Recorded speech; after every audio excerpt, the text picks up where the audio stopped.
Lorsque le colonialisme est devenu une doctrine politique irrégulière au début des années 1960, le néocolonialisme est né.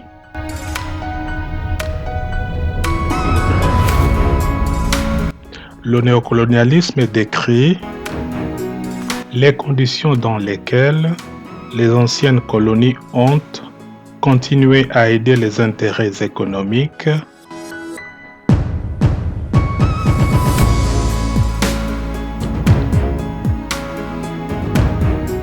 politiques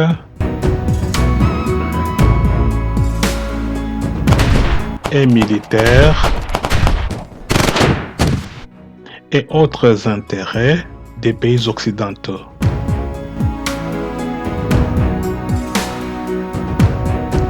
En ce sens, le néocolonialisme reflète la persistance de la pauvreté et de la corruption de la période coloniale historique. Le néocolonialisme est donc le retour en arrière vers un colonialisme déguisé.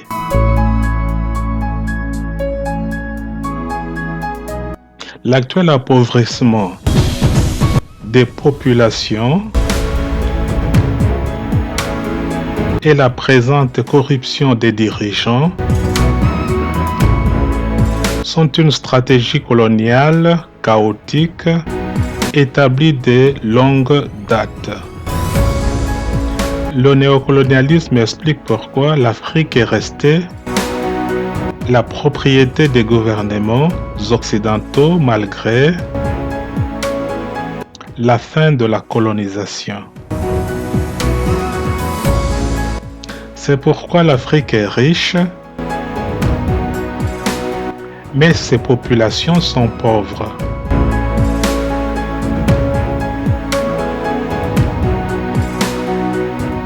Toutes les richesses vont ailleurs.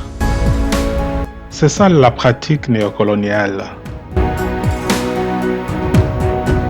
L'artificialisation des frontières africaines est toujours en activité. L'Afrique est constamment enchaînée. Les divisions ethniques sont toujours en cours. Les phases antérieures du colonialisme sont égales aux phases postérieures du néocolonialisme. Les rivalités politiques et militaires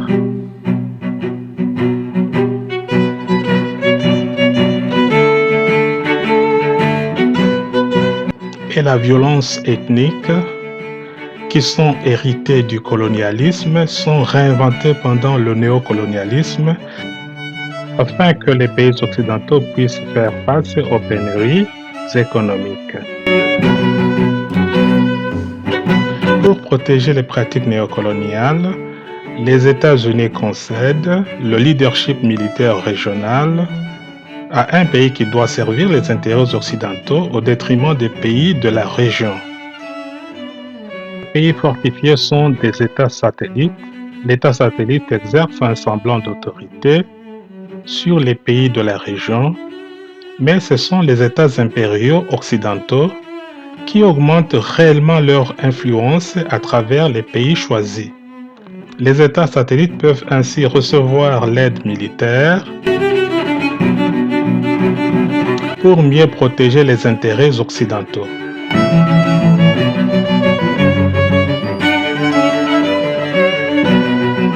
Les États satellites peuvent ainsi occasionner l'expansion des États impériaux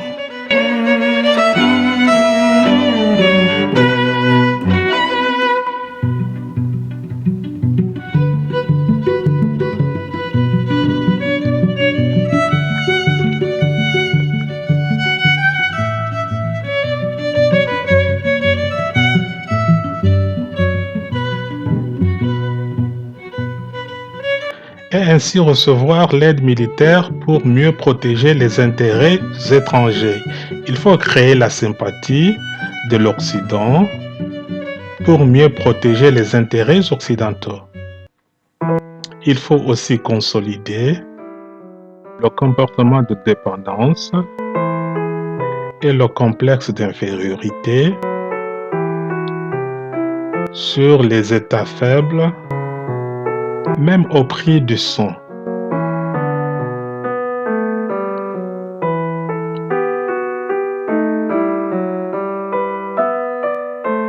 Le néocolonialisme, c'est la déstabilisation des pays faibles. C'est donc sympathiser avec les prédateurs au détriment des peuples souffrants. Voici 3 stratégies géopolitiques prometteuses pour contrer le néocolonialisme. 1. L'Afrique doit devenir politiquement stable. Les gouvernements nationaux doivent être forts. Il faut donc garantir des vraies élections libres et équitables. La vraie démocratie peut rendre l'Afrique à nouveau forte. 2. Les États africains doivent imposer leur indépendance. Le peuple doit être éduqué à protéger sa souveraineté. Le renforcement de l'indépendance politique passe par la souveraineté populaire.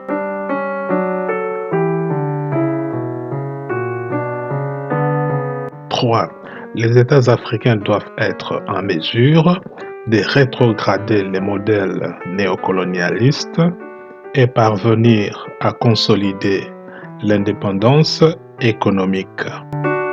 Le combat doit porter sur la victoire totale de toute l'Afrique. Il faut donc déloger les néocolonialistes. Le concept néocolonial aide à expliquer comment et pourquoi les pays occidentaux et les entreprises multinationales doivent être indexés par outrage à la liberté de l'Afrique, mais aussi principalement à la liberté économique. L'imposition de la politique de développement par les pays occidentaux, c'est le mal qui endommage le continent africain. Il faut déjouer les enjeux néocoloniaux, le plus tôt serait le mieux. On a besoin de nouvelles stratégies. La décolonisation totale africaine n'a pas de prix. Il faut réinventer de nouvelles conceptions diplomatiques pour renforcer la vraie indépendance. Attention, c'est vrai qu'il faut lutter pour une Afrique forte et indépendante. Mais les responsables de la création idéologique doivent être conscients de la manière dont les idéologies créent le nous les meilleurs et vous les méchants.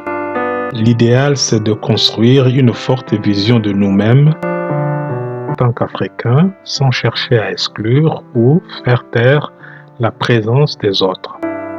En un mot, évitons toute idéologie pleine de haine. La géopolitique africaine doit combattre la domination étrangère comme une lutte pour la liberté et l'égalité.